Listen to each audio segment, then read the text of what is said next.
गुरु का अर्थ होता है मार्गदर्शक।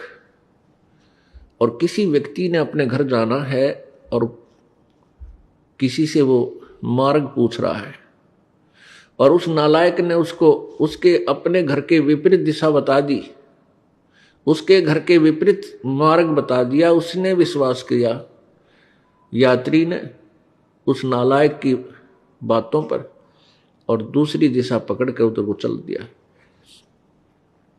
तो कितना पाप लग गया उसको, सारा दिन व्यर्थ हुआ, उल्टी दिशा में सफर किया। ऐसे ही ये जो मार्गदर्शक संत हैं, जो वेदों और गीता जी तथा सदग्रंथों से परिचित नहीं और संत बन बैठे, ये पिछले जन्म के पुण्यकर्मी प्राणी थे। ये जो संत पद पर हैं, गुरु पद पर हैं, ये कौन थे? ये भक्ति की चाह में घर से निकले, आत्म कल्याण के लिए घर से निकले। आगे इनको नकली संत मिल गए, वो नकली गुरु मिल गए।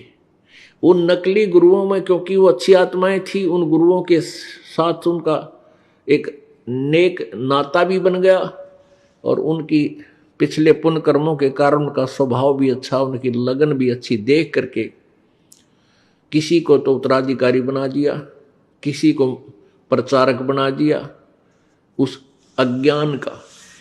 वो भोली आत्मा फिर आगे दुनिया को गुमराह करने लग गए, अपना कल्याण तब भूल गए, औरों का कल्याण में लग गए, जबकि स्वयं ज्ञान नहीं।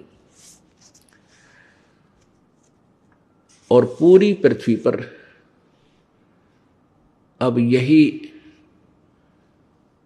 व्यवस्था बनी हुई है, किसी भी संत के पास यथार्थ ज्ञान नहीं और सभी गुरु बने हुए हैं। गुरु का अर्थ होता मार्गदर्शक, यथार्थ ज्ञान देने वाले। तो पुण्यात्माओं, वो महादोषी हैं और आप जी का जीवन बर्बाद हो रहा है।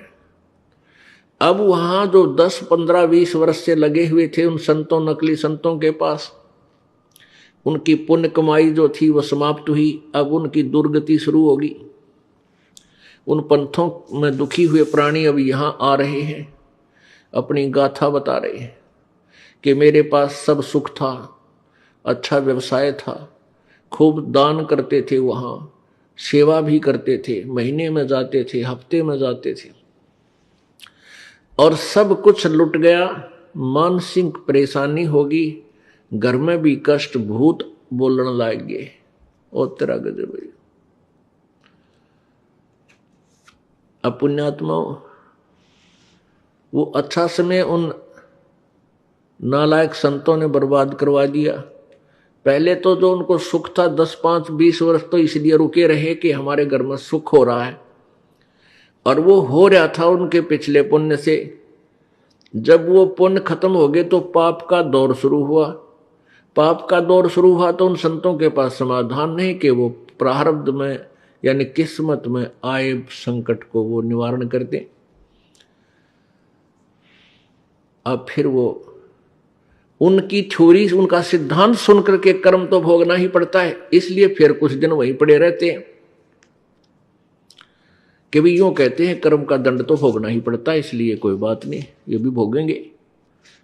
तो पुण्यात्मा, इस काल भगवान ने अपने नकली संत भेज के, नकली संदेशवाहक दूत भेज करके पूरे रूप से पूर्ण मानव को अज्ञान से परिपूर्ण कर दिया और भक्ति से भगवान से कोसों दूर कर दिया।